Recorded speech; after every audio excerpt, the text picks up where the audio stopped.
How do you define success, at least for yourself? Have you reached it, being content with your situation? And yes, I have, being 100 independent and debt-free. Which I have been for about 3 years now. At least until I have to buy another vehicle, and hopefully I never have to buy another house again. At my age, success is having regular bowel movements. It's impossible to reach something you don't move towards. Success for me is being in a job, location, and relationship I can stand being in for longer than a year. I'm 32 and haven't reached it yet. How happy I am and how happy those around me are. Being able to go home at the end of the day, look at yourself in the mirror and be proud of where you are. Look back. If I'm exactly where you were a year ago, I've succeeded at nothing. Small movements can lead to big changes. As long as it's forward movement, I'm pretty happy. What is a clear sign a movie sucks? I had a classmate in college named Andre. He was a great person and fun to be around, but the movie sucks if Andre picks it. The movie would never be so bad it's good. No, his picks simply sucked. Everybody has a talent. We're 20 minutes in and you don't care what happens to any of the characters. Edit, thanks for the award. Too many celebrities cliches. When it's so dark you can't see anything. Sequel without the original cast. You start making fun of the character's logic not even 10 minutes into the film. Frank Capra had a great quote for my answer. There are no rules in filmmaking, only sins. And the cardinal sin is dullness. If they add a random controversial issue that has nothing to do with the plot. People who play football at Vuvuzela concerts. Why? Did we go back in time to 2010? Finally someone's asking the important questions here. I remember trying to watch the concert during the World Cup and the cameras kept panning to some people on a field chasing a ball. Only randomly would they film the concert. It was quite annoying. That's what the soul of music brings out of them. Meme 12 years in the making. Vuvuzela? How is this not NSFW? Pervert. So the players know when to really go for it. Like when I score a goal. It's like directing an orchestra. 99% Invisible just did a great episode all about it. Support for the Vuvuzelas. Need all they can get. I have turned off football games played at Montreal Alouettes because of the annoying Vuvuzelas. Taco is trying to take us downtown to Browntown. The other option is to play football at the atrocious a cappella concerts common in England. Everybody hates me until they need me. What professions are examples of this? Lawyers. Lol. The U.S. Coast Guard for fishermen and boaters. Usually there's a pretty good working relationship between them, but some hate the Coast Guard for the various inspections they do. But the USCG is also the ones who will come out there in a storm to rescue them. IT, not the clown. Lawyer here. The expectation that because you are a lawyer you know everything about every law everywhere. In reality most lawyers are highly specialized. Accounting. The guy's actually trying to contact you about your car's extended warranty. Tow truck drivers, Germany. Plastic surgeons. My uncle is a plastic surgeon and he does only reconstructive stuff, fixing burn victims' faces and stuff like that. But when people ask him what kind of doctor he is and he says plastic surgeon, they usually scoff. Lawyers. Redditors who grew up in small towns. What was the incident? The incident involved sheep. A flock of sheep kept on the town green migrated through a broken fence into the adjacent cemetery. The sheep became known as the landscapers because they did a better job of manicuring the cemetery grounds than the maintenance person. 1988, an autistic kid from HS was walking down the sidewalk on the highway that ran through the middle of town. A couple rednecks that were always bullying him in school saw him, U-turned and sped into the parking lot he was walking past. They ran over to him and kept him from walking away while they taunted him. He tried pushing through and one of the guys shoved him off the sidewalk right in front of a semi. Killed him instantly. What is life's biggest trap people fall into? Credit card debt. Getting into relationships with people they're not compatible with, just because they are lonely or because everyone else is doing it, or because they don't think they can ever do better. The sunk cost fallacy. The idea that you shouldn't give up, you should stick with it, because you've already put in so much work and would be throwing it away. Sometimes, you need to cut your losses and move on, and most people struggle with accepting that. Thinking I have plenty of time left in the worst case, you die tomorrow, no matter how old you are. Can be a car crash at 16 years old, bursting aneurysm at 30 or getting shot at 55. Or, not less scary, you grow old, and are then too old to do the stuff you told yourself one day. Travel the world when you retire? Catch a common illness like heart diseases etc. and nope 1,000 things you can't really do or enjoy. Do you occasionally think about an awkward moment you had years ago for no reason whatsoever? If so, what happened? Yes, all the time. I still think about the time I fell in front of my whole class in 4th grade, skull. I was eating pho noodles with friends, including a really cute guy I liked.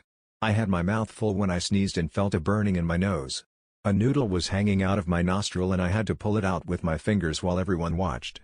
I put chili oil in the soup so my nose was burning and my eyes watering. My friends were all concerned and nice about it, but it still was embarrassing.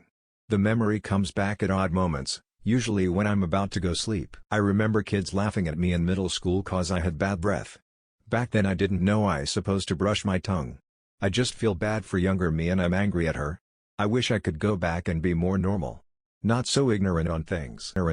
What are major ways to improve your overall mental health besides therapy? Find something to look forward to. It literally pulled me out of depression. Exercise more. This is a fucking tough one if you are a fairly stationary person, but seriously, exercise has massive mental health benefits. Particularly outdoor exercise. Some major ways to improve your overall mental health besides therapy are eating a balanced and healthy diet, exercising regularly, getting enough sleep, practicing meditation or mindfulness, spending time in nature, practicing self-care, avoiding drugs and alcohol, being more mindful about your social media usage, spending time in nature and living in moment, doing things simply because I like to and conversely, not doing things because I don't like to, not because of societal or familial pressure, spending more time in nature, writing and reading, eating healthily, and exercise. So hikers of Reddit, what is the strangest things you've seen on the trails? A man resembling Santa wearing nothing but granny panties. In a swamp in Florida I found a picture of a high school age girl, looked like a graduation picture, stabbed into the ground by a kitchen knife and surrounded by black candles. Also had an old naked barefoot hippie lady come jogging up a mountain past me on the Blue Ridge Parkway in North Carolina. On the way down a small mountain hike with some friends we spot another hiker alone coming up the trail towards us. When we get in talking range he says, "You all want to see this cool dance?"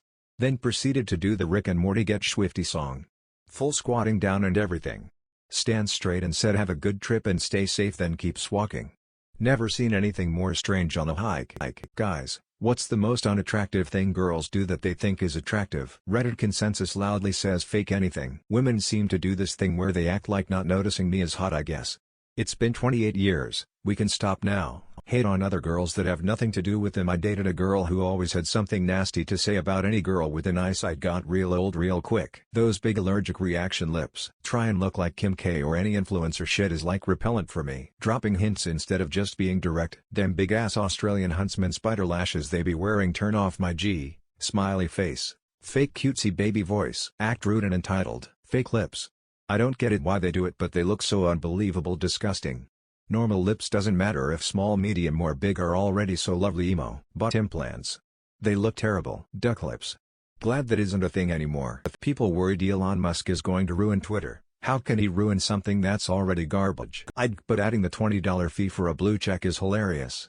Now it's time to see the pretentious pricks who actually give a shit about post-secondary popularity. Yeah, I don't get why people are mad. I think he's cringe, but I like how he allows free speech for all sides. I know Reddit hates free speech, so I'll probably get downvoted for this, but yeah, I think free speech is important. By leaning into the things that make it garbage, and asking us to pay to use the garbage in ways that were previously free. Twitter is a cult, by recycling it. Look, as long as he doesn't remove the porn pages, I don't give a shit what he does to that dumpster fire social media site.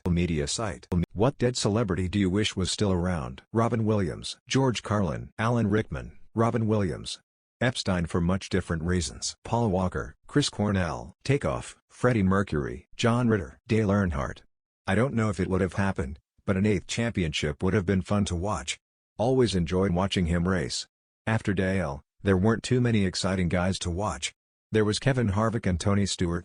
The Busch brothers sometimes. NASCAR really just seemed to spiral in the years after Dale died. It just got so damn boring. More well-groomed personalities, more rules, less fun. Winston Churchill. Wanted him to cheer for Sunak. Juice WRLD. Legendary George Carlin. Wes Craven. Christopher Hitchens.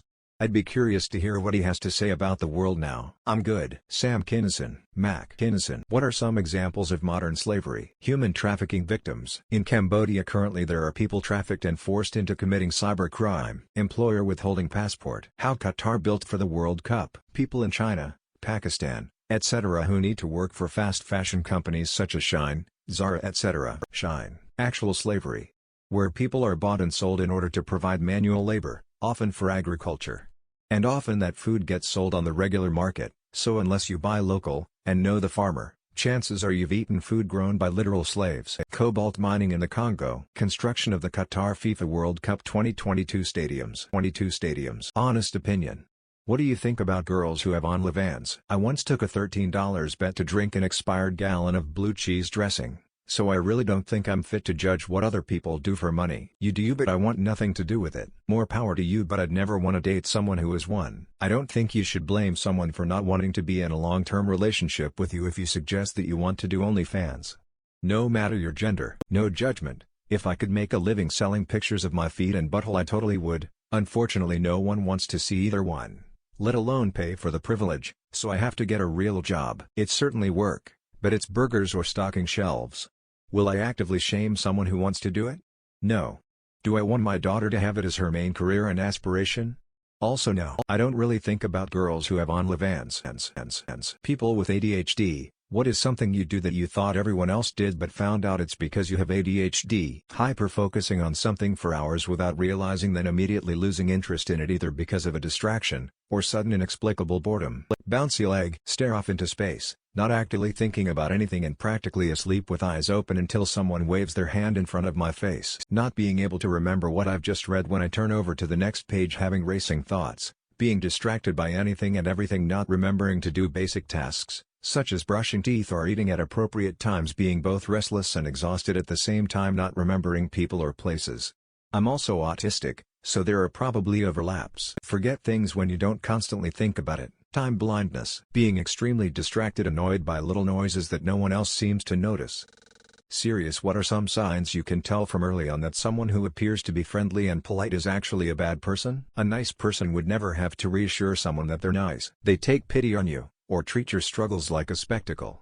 It's superiority disguised as empathy. Some signs that someone who appears to be friendly and polite is actually a bad person are they tend to be manipulative and use flattery to get what they want from others. They can be two-faced, saying one thing to your face and then something different behind your back. They gossip and spread rumors about others. They are often jealous of others and try to put them down. They can be controlling and demanding, expecting others to always agree with them. When there's a problem, they don't look for process solutions. They only search for who to blame. What are things racist people say and claim it's not racist? I can't be racist, I'm not white. Anything that references race and compares it to another race, and especially if there's a double standard at play. Oh well, she can do that because she's black. I'm not racist, but I can't be racist because I'm black. People who aren't white can't be racist. I'm curious to see how people react to that. Anything prefaced by I'm not racist but, or I have plenty of friends but, she's so pretty for a black girl, or she's like exotic pretty. Their kind need to X. Fucking I. Okay. I'm trying to tell my Dutch family members that maybe Zwarte Piet is kind of racist. And now, I know this question was trying to go the other way, but they went full on. Well, that's how black people were in those times, so I don't mind dating people, but I'd never marry one. If you don't vote for me, you ain't black. People from USA, why don't you allow cashiers to sit? Do you really believe that this way they are going to attend you better? Americans are fine with that. The bosses' corporations are not. Hi there, I'm from the US, and I gotta tell you, 95% of people do not give two shits, and would be totally fine with cashiers sitting. It's an antiquated corporate policy from more than a half a century ago, initially put in place to make employees seem more attentive to the customer. Also, Aldi does let their people sit, and anyone will tell you that the last thing you can call Aldi cashiers is inefficient. Literally the only ones who care if cashiers sit are power-hungry managers and idiotic corpos. We do that in Canada too. I had some culture shock when I went to Austria and saw that cashiers have seats, and are actually expected to be less sociable. Was really interesting to see. What do you think the biggest mistake was that we made in the past 10 years was? Not prosecuting the bankers responsible for creating the 2008 housing market crash. Trusting corporations. Properly resourcing water. It's our next big issue. Staring into the pool of narcissus that the internet has created for every one of us. McDonald's snack wrap being discontinued. Goes to buffet of mistakes for hours. 12 years but worth mentioning. Permitting big techs taking over all the internet. During the pandemic the government's lowered bank liabilities to zero. And then never raised them again. I would say stuff related to the banking collapse of 2008, but 2012 was 10 years ago. Banking collapse of 2008 just seemed too far away to pin on a 10-year span topic. Creating social media. Response to COVID. Allowing Uber and Lyft to serve as replacements for investing in public transit. If you had the ability to forget an entire movie series and watch it again, What would it be? X-Files. Like it wasn't a thing. Mulder and Scully and Smoking Man and all of it, the 90s beginning of the internet and modern UFO conspiracy and all it all the time. I don't believe a lick of it, but goddamn do I love Mulder and Scully and all of X-Files. Mad Men. The Walking Dead, it was way better in the early seasons. Full Metal Alchemist Brotherhood, just stunning story. Schitt's Creek. Breaking Bad. That was an experience I would love to have for the first time again. Star Wars. I've never seen it, but because of the hype I already know all of the reveals. Would be cool to watch it without knowing. Game of Thrones hands down. Avatar: The Last Airbender. I will always love that series and I wish I was able to enjoy it for the first time again. The Lord of the Rings trilogy.